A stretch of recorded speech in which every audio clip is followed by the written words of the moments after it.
High to family, कसे आहेत तुम्ही? बरे आहेत ना सर्वजण? तर आता संध्याकाळचे किती 8 वाजलेले आहेत. तर म्हणजे असं भाजी भाकरी खायचं मन ना करत होतं.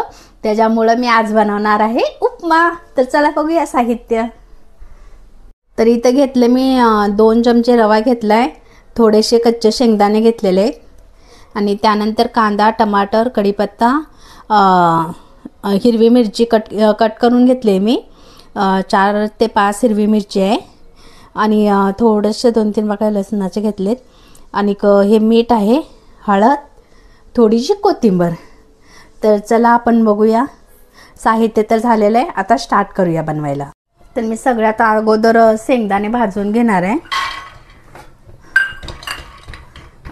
तेल वगैरे टाकायचं नाही आहे, शेंगदाणे असे सुकेच भाजायचे आहेत आणि त्यानंतर मग आपण खलबत्त्यामध्ये थोडंसं मोठं मोठं कुटून घ्यायचं आहे, कारण मग त्याची साल पण निघून जाते आणि शेंगदाण्यामधले 3 ते 4 असे पीसेस होऊन जातात. त्याच्यामुळे अगोदर मी शेंगदाणा भाजून घेणार आहे.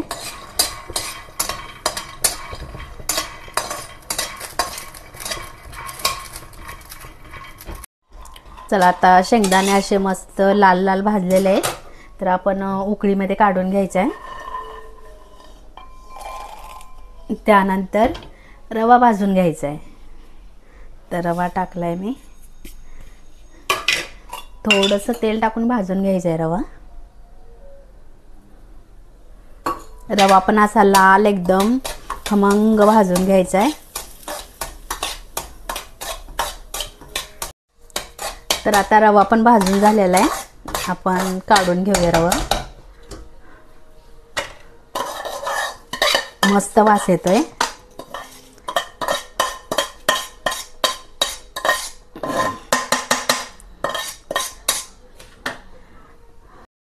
रवा पण भाजून झालेला आहे आपला. आता आपण फोडणी टाकूया. तर त्यासाठी टाकले मी इथे थोडंसं तेल टाकलेलं आहे, तुम्ही पाहिजे तेवढं तेल टाकू शकताय. त्यानंतर तेल तापलेलं आहे, तर आता आपण टाकूया थोडंसं लसूण.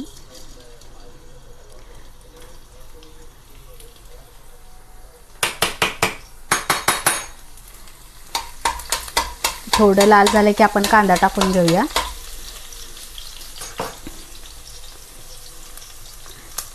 कढीपत्ता टाकूया अगोदर, कढीपत्ता टाकूया. त्यानंतर कांदा टाकूया.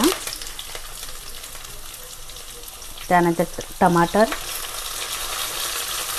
हिरवी मिरची आपण नंतर टाकूया थोडी, कारण हिरवी मिरची लवकर करपते. छोटी छोटी आपण कट केलोय ना, त्यामुळं.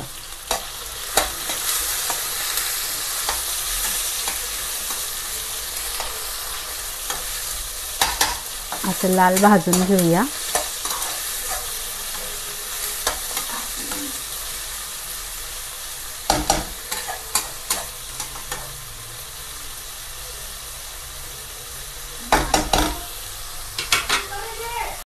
आता आपण हिरवी मिरची टाकूया.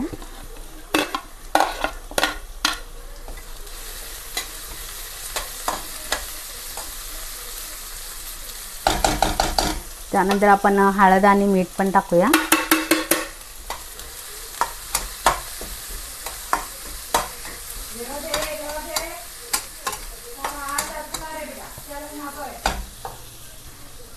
आता त्यानंतर आपण हे शेंगदाणे असे कुटून घेतलेले, ह्याचं कुटल्यामुळं थोडंसं साल गेले, ह्याची साल म्हणजे सगळी साल गेलेली आहे आणि एका शेंगदाण्यामध्ये 3 ते 4 तुकडे झालेले आहेत.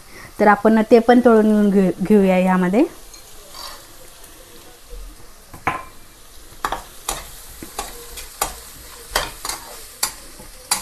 चांगलं असं मस्त भाजून घ्यायचं आहे.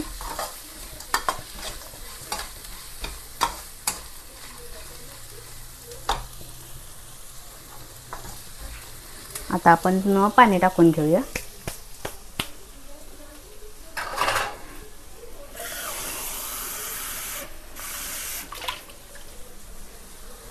इथं मी 1 ग्लास पाणी टाकणार आहे.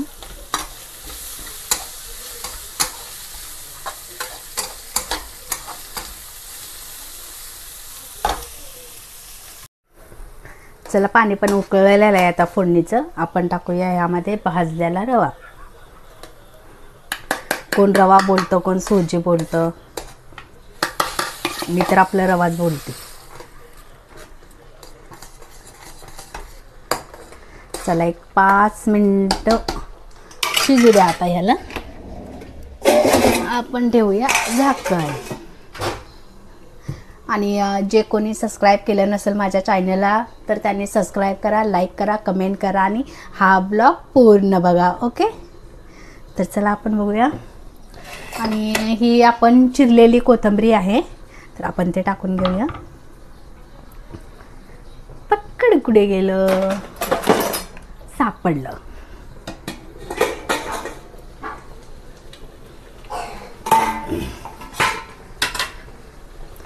चला गॅस बारीक करूया आणि ही चिरलेली अशी कोथिंबीर टाकूया.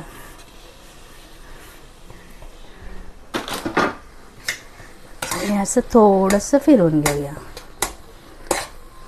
तर चला तुम्ही पण म्हणजे उपमा कसं बनवताय तेही तुम्ही सांगू शकताय.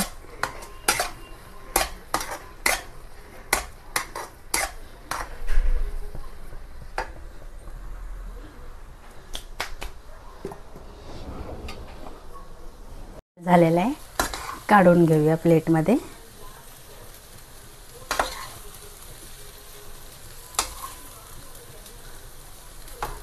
गॅस बंद. तर चला उपमा कसा बनलाय तेही कमेंट करून नक्की सांगा. Okay, bye, love you.